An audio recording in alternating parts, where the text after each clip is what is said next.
Evening guys, this is अंकुर जायसवाल। चलिए देखिए question number 5 की तरफ हम चलते हैं। क्वेश्चन नंबर 5 हमारा दिया हुआ है, given sec theta is equal to 13/12, calculate the all other trigonometrical ratio. सारे हमें क्या निकलना है, इस बार ट्रिग्नोमेट्रिकल रेशियो निकालना है। बच्चा कंफ्यूज हो जाता है कि भाई ट्रिग्नोमेट्रिकल सभी रेशियो कैसे निकाला जाए। तो मैंने ट्रिग्नोमेट्री रेशियो का मतलब हमारे पास क्या है, सिंपल तरीके से मैं आपको बता देता हूँ, कुछ और नहीं है। ट्रिग्नोमेट्री रेशियो है क्या, यही तो है ट्रिग्नोमेट्री रेशियो आपका। कैसे करना है, सिंपल तरीके से क्या है, साइन थीटा में या साइन ए कर लीजिए, या मैं एंगल ए ले लेता हूँ। साइन ए हो गया, कॉस ए हो गया, टैन हो गया। ओके, क्या हुआ, इसका जो है परपेंडिकुलर अपॉन हाइपोटेनस, मतलब सभी का, पूरे 6 हमारे पास हैं। Sign A, cos A, tan A, ये हमारा है कॉट ए, सेक और कॉसेक। ये हमारे 6 ट्रिग्नोमेट्रिकल फंक्शन है। Is that clear? चलिए हम सिंपल तरीके से आपको इसको समझाते हैं कि देखिए रेशियो ये हमारे हैं, और इन रेशियो का देखिए इन रेशियो में और कुछ है नहीं। रेशियो का है क्या, वही सिंपल तरीके से मैं बता दे रहा हूँ कि ये है क्या। साइन ए हमारे पास क्या है, परपेंडिकुलर अपॉन हाइपोटेनस। परपेंडिकुलर को हम क्या कहते हैं, लंब कहते हैं। ठीक है, परपेंडिकुलर को हम क्या कहते हैं, ये भैया कर्ण है। इसी से मैं बता देता हूँ, इसे कहते हैं लंब बटे कर्ण। शायद आप क्लियर देख पा रहे होंगे। कॉस ए के लिए क्या होता है, base upon hypotenuse. Base upon hypotenuse formula इसका क्या होता है, देखिए बेस का। ये फॉर्मूला आप चाहे तो लर्न भी कर सकते हैं, चाहिए पंडित बद्री प्रसाद हरर बोले से निकाल सकते हैं। हिंदी में मैंने बताया था, लाल बटे कक्का कर लीजिए। यहाँ पे क्या हो जाएगा, एल लाल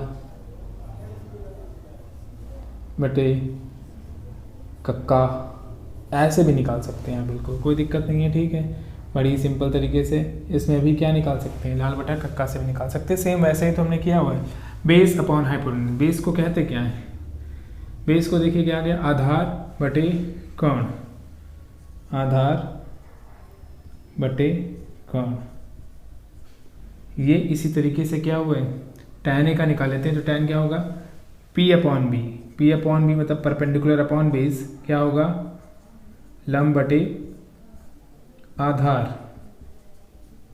आधार शायद इतना आप हो सकता है क्लियर ना देख पा रहे हो, मैं एक बार देख रहा हूँ, थोड़ा सा ध्यान से देखिएगा। कॉट ए है, कॉट क्या है, कॉट हमारे पास यहाँ पे है, क्या है, base upon hypotenuse, base upon perpendicular, base upon perpendicular. Base को क्या कहते हैं, आधार, और ये क्या हो जाएगा, लंब। देखिए सेक के लिए क्या दिया हुआ है, ये मैं इसलिए लिखा रहा हूँ ताकि बार बार आप क्या हो, कंफ्यूज ना हो। बार बार मैं इसको मेमोराइज करा दूंगा। आई एम श्योर मेरे सारी क्लासेस देखने के बाद आपको बाद में कुछ रिवीजन ही नहीं करने के लिए बचेगा, सारा कुछ तैयार हो जाएगा। इतना ज़्यादा अच्छा मैं कोशिश कर रहा हूँ, इम्प्रूव कर रहा हूँ हर चीज़ों को। सेक ए क्या है, सेक ए है hypotenuse upon base. Hypotenuse upon base, और हाइपोटेनस क्या है यहाँ पर, कर्ण। तो मैं इसे कर्ण लिख देता हूँ, और ये हो जाएगा आधार। कॉसेक का देखते हैं, कॉसेक का है hypotenuse upon perpendicular. Hypotenuse upon perpendicular, और हाइपोटेनस है क्या, हाइपोटेनस है आपका कर्ण, और परपेंडिकुलर आपका क्या है, लंब। चलिए ये 6 रेशियोज हैं, और यही पूछ रहा है all other trigonometry ratio means यही 6 रेशियो में निकालने हैं, सिंपल तरीके से निकालने। लेकिन मैंने सबसे पहले ही आपसे कहा हुआ है कि ट्रिग्नोमेट्रिकल रेशियो निकालने से पहले आपको क्या निकालना पड़ेगा, आपको पाइथागोरस से गिवन देखना पड़ेगा, गिवन में क्या दिया हुआ है, और गिवन के बेसिस पे हम पाइथागोरस थ्योरम लगाते हैं। हमारे पास गिवन है sec theta is equal to 13/12। Okay, sec के लिए फॉर्मूला क्या होता है, देखिए हाइपोटेनस अपॉन बेस। सेक के लिए यहाँ पर भी hypotenuse upon base, hypotenuse upon base. Is that clear? अब देखिए मैंने आपसे कहा था कि इसके सामने वाला क्या होगा, ये हाइपोटेनस होगा, और ये वाला क्या होगा, बेस होगा। हाइपोटेनस अब देखिए यहाँ पर एंगल का इशू पड़ा कि भाई एंगल को क्या थीटा माना जाए, कौन सा एंगल, यहाँ पर तो एंगल ए है, यहाँ तो एंगल बी है, यहाँ तो एंगल सी। अब एंगल थीटा यहाँ पर तो शो ही नहीं हुआ है, तो मैं फॉर एग्जांपल बता देता हूँ, ऐसा कुछ इसमें होता नहीं है। ओके, देखिए सिंपल तरीके से समझना है आपको कि थीटा है क्या। देखिए थीटा आप किसी को भी मान सकते हैं इस 90 डिग्री को, क्योंकि 90 डिग्री यहाँ पर एग्जैक्ट होता ही है, तो आप थीटा इसे नहीं मानना है, आप चाहे इसे थीटा मान लो चाहे इसे थीटा मान लो, बट मैंने इसको थीटा मान लिया हुआ है। मैं इसको थीटा और इस एंगल बेस के बेस पर ही पूरा मतलब फोकस करके इन सारी वैल्यूज़ को मैं निकालूंगा। देखिए हमारे पास वही है in triangle A B C, in triangle A B C, in triangle A B C, Pythagoras theorem हम लेते हैं, पाइथागोरस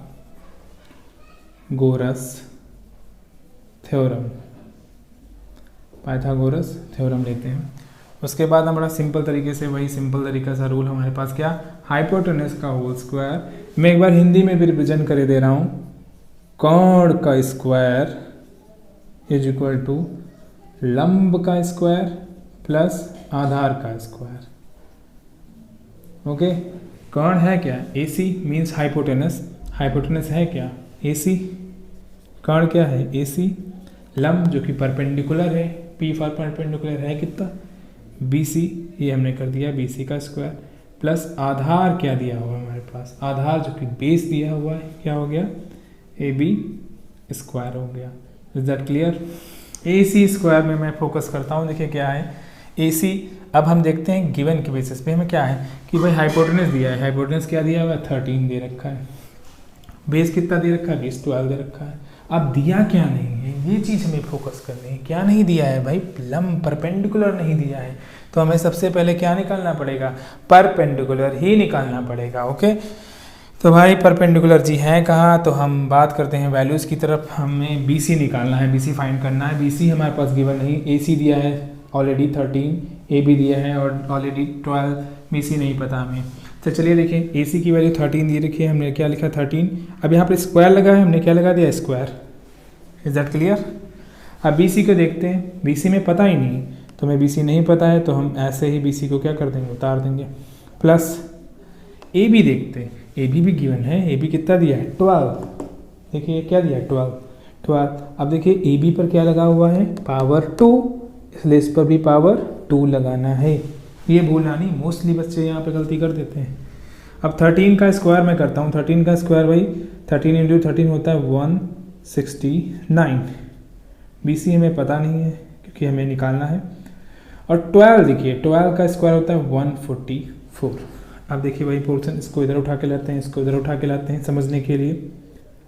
हालांकि बोर्ड एग्जाम में आप जब करेंगे तो बोर्ड एग्जाम में आप शॉर्ट ट्रिक यूज़ करिए, ऐसा इतना सा मैं तो मेन प्रोसेस है कि अभी आप क्या हैं, just like a kid, you are just like a kid in this subject. जब आप किड से बढ़कर कहाँ चले जाएंगे, थोड़ा सा बड़े हो जाएंगे, थोड़े एडवांस हो जाएंगे, तो शायद इन सारी चीज़ों को जोड़ना पड़े, हो सकता है 2 स्टेप 3 स्टेप में ही पूरा कंप्लीट कर दो। बट ये होता है, कुछ ऐसे बच्चे भी हमारे पास जुड़े होते हैं जिन्हें बिल्कुल बेसिक से पढ़ना होता है, नॉर्मल कैलकुलेशन में भी उनकी दिक्कत है। तो ध्यान से देखिए BC स्क्वायर प्लस 144 और ये आ गया 162। हमने क्या किया, प्लेस, मैंने पहले से बताया था अगर पूरे प्लेस इधर उधर करते हैं तो हमें साइन चेंज करने की ज़रूरत नहीं है। वैसे रूल तो ये होता है, इसको इधर लेके जाएंगे तो माइनस में जाएगा, इसको उधर लेके जाएंगे तो प्लस माइनस में जाएगा, अगर प्लस में होगा तो माइनस में होगा तो प्लस में, कभी भी LHS और RHS में इक्वल के इधर उधर ले जाने पर। चलिए देखिए हम BC स्क्वायर को रोकते हैं और 144 को उधर लेके आते हैं। तो देखिए मैंने वही स्टेप बताया था, अब ये प्लस में है ये, लेकिन इक्वल के जाएगा उधर कैसे, माइनस में ही जाएगा। अब ये हो गया BC square is equal to, subtraction करते हैं, 9 से 4 5, 6 से 4 2 और 1 से 1 0 कैंसिल। अब देखिए हम BC निकालते हैं, BC जब यहाँ पे निकालेंगे स्क्वायर रूट लगेगा 25 और जब इसका स्क्वायर रूट खोलेंगे तो कितना होगा 5। Is that clear. कैसे, क्योंकि इसका क्या होगा 5 5 या 25, इसलिए स्क्वायर रूट इसका 5 होगा। अब चलिए हम सारी वैल्यूज़ को फाइंड करते हैं। मेन तो हमारा क्या है पार्ट यहाँ पे, हालांकि रेशियो हमने वहाँ पे लिखे हुए, मैं एक बार फिर से इसे एक्सप्लेन कर दे रहा हूँ, कोई दिक्कत नहीं है। देखिए सबसे पहले हमारा trigonometrical, all other trigonometrical ratio, मैंने पहले से बताया था कि हम सबसे पहले इस चीज़ को बस देख लें, इसके बेसिस पे सबसे पहले तीनों वैल्यूज़ निकाल दीजिए, उसके बाद देखिए क्या कह रहा है, calculate all other trigonometrical ratio. Simple तरीके से सब हमारे पास सबसे पहला क्या है, साइन, फिर कॉस, फिर टेन, फिर कॉट से कॉसेक। सबसे पहले हम क्या लेंगे, साइन। अब देखिए मैं साइन सिंपल तरीके से मैं डिटेल से नहीं लिखा हूँ, साइन है क्या, परपेंडिकुलर अपॉन हाइपोटेन्यूज। परपेंडिकुलर हमारे पास BC कितना है, 5 दे रखा है, हमने यहाँ पे नोट कर दिया, BC दिया हुआ है। अब हमारे पास क्या है, P अपॉन H, P है कितना 5, H है कितना 13 ऑलरेडी गिवन है। ओके देखिए उसके बाद देखिए कॉस आता है, कॉस लिया, हाँ सर थीटा के अकॉर्डिंग लेना है या एंगल ए के अकॉर्डिंग, ये चीज़ तो आपको ध्यान में देनी चाहिए। हालांकि आंसर थीटा में, क्वेश्चन थीटा में है तो यहाँ पर भी तो आपको थीटा में रखना है। ऐसा वैसे कोई दिक्कत नहीं है, आपको कोई गलत नहीं है, अगर आप ऐसे भी करते हैं फिर भी नहीं काट सकते हैं। रीज़न क्या है, जो एंगल ए हमने लिया है उसको थीटा लिया है, तो थीटा एंगल ए की क्या होगा, इक्वल होगा, सेम ही तो है, angle A is equal to angle theta, क्योंकि एंगल ए पर हमने थीटा एंगल बनाया हुआ है, तो दोनों सेम है। तो आप एंगल ए भी ले सकते हैं, थीटा भी ले सकते हैं, जैसा मैं ए को लेट कर भी लेके चल सकता हूँ और थीटा को भी लेकर सॉल्व कर सकता हूँ। देखिए कॉस थीटा, देखिए एंगल का कोई इफेक्ट नहीं होता, यहाँ पर थीटा है यहाँ पर ए है, तो इसका कोई इशू नहीं है। हमारा मेन क्या है, ट्रिग्नोमेट्रिकल फंक्शन कॉस, हमें कॉस निकालना है। कॉस है क्या, B अपॉन H, अब B है क्या, B है 12 और हाइपोटेन्यूज कितना है 13।